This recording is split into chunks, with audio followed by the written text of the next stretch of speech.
السلام علیکم غیر ایسی مزید ویڈیو دیکھنے کے لیے ہمارے چینل کو لائک اور سبسکرائب کریں۔ حضرت داؤد علیہ السلام کے زمانہ کا واقعہ ہے۔ دو عورتیں کہیں جا رہی تھیں، ان کے ساتھ ان کا ایک ہی بیٹا بھی تھا۔ بھیڑیے نے ان پر حملہ کیا اور ایک کا بیٹا چھین کر لے گیا۔ دونوں عورتیں دوسرے بیٹے کے بارے میں جھگڑا کرنے لگیں۔ جو بچ گیا تھا وہ بڑی عورت نے چھوٹی عورت سے کہا، بھیڑیا تیرا بیٹا لے گیا ہے۔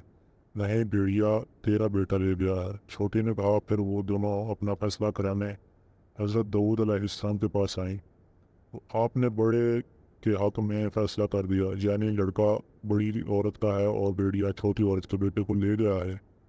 پھر وہ عورتیں حضرت سلمان علیہ السلام کے پاس سے گزری۔ حضرت سلمان علیہ السلام نے فرمایا، میرے پاس چھری لاؤ، میں اس زندہ لڑکے کے دو ٹکڑے کر کے ایک ایک ٹکڑا دونوں کو دے دیتا ہوں۔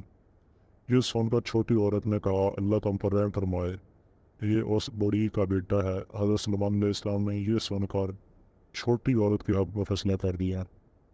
عدل سلمانی حضرت داؤد علیہ السلام کے زمانے کا واقعہ ہے۔ دو عورتیں کہیں جا رہی تھیں، ان کے ساتھ چھوٹی عورت نے لڑکے کے ٹکڑے کرنا گوارا نہ کیا، کیونکہ وہ اسی کا لڑکا تھا اور سگی ماں ہی اپنے بیٹے کی تکلیف برداشت نہیں کر سکتی تھی۔ اللہ تعالیٰ نے حضرت سلمان علیہ السلام کی تعریف کی کہ اللہ نے اسے فیصلے کا الہام کیا تھا۔ اگرچہ اسی زمانے میں ایک قوم کی بھیڑیں دوسری قوم کی انگوروں کی بلیں کھا گئی۔ بھیڑوں اور انگوروں کا مالک فیصلہ کرانے کے لیے حضرت داؤد علیہ السلام کے پاس آئی۔ آپ نے فیصلہ دیا کہ انگوروں کے مالک کو اس کے انگوروں کی قیمت ادا کر دی جائے۔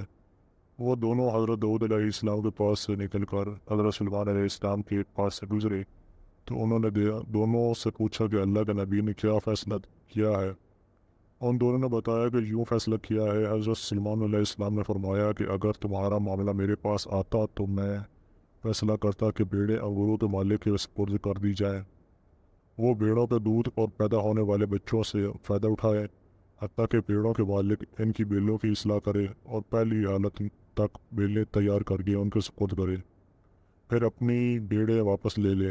عبداللہ بن عمرو بن عاص نے بیان کیا ہے کہ رسول اللہ صلی اللہ علیہ وسلم نے فرمایا، جب حضرت سلمان علیہ السلام نے بیت المقدس کی تعمیر مکمل کی تو انہوں نے اپنے رب سے تین چیزوں کو سوال کیا۔ اللہ نے انہیں دو چیزیں دے دیں اور تیسری کے بارے میں ہمیں امید ہے کہ وہ ہمارے لیے ہی ہوگی۔ حضرت سلمان علیہ السلام نے ایک سوال یہ کیا تھا کہ میرا فیصلہ اللہ کے فیصلے کے مطابق ہو۔ اللہ تعالیٰ نے انہیں یہ عنایت کر دیا۔ دوسرا سوال کیا کہ مجھے ایسی حکومت دے جو میرے بعد کسی کے لائق نہ ہو۔ اللہ نے یہ دعا بھی قبول فرما لی۔ تیسرا سوال انہوں نے یہ کیا کہ کوئی اپنے گھر سے صرف اس مسجد میں نماز پڑھنے کے لیے نکلے تو وہ اپنے گناہوں سے اس دن کی طرح پاک صاف ہو جائے جس دن اس کی ماں نے اسے جنم دیا تھا۔ ہمیں امید ہے کہ یہ چیزیں اللہ نے ہمیں عطا کی ہیں۔ حضرت داؤد علیہ السلام کو حضرت سلمان علیہ السلام کی اس بات کی اطلاع ملی تو انہوں نے اس کے مطابق فیصلہ کر دیا۔ پہلا فیصلہ ختم کر دیا۔ انگوروں کی بیلیں چکنے کے واقعہ میں اللہ تعالیٰ کے فیصلے کے متعلق اللہ تعالیٰ نے سلمان علیہ السلام اور ان کے باپ داؤد علیہ السلام کی تعریف کی ہے۔ سورۃ انبیاء میں اللہ تعالیٰ نے فرمایا، ترجمہ، اور داؤد اور سلمان کو یاد کرو جب وہ کھیتی کے متعلق فیصلہ کر رہے تھے، جب قوم کی بکریاں اس میں چر گئیں اور ہم ان کے فیصلے کے وقت حاضر تھے، بس ہم نے وہ سلمان علیہ السلام کو سمجھا دیا اور ہر ایک کو داؤد اور سلمان ہم نے حکمت اور علم سے نوازا۔ سورۃ الانبیاء۔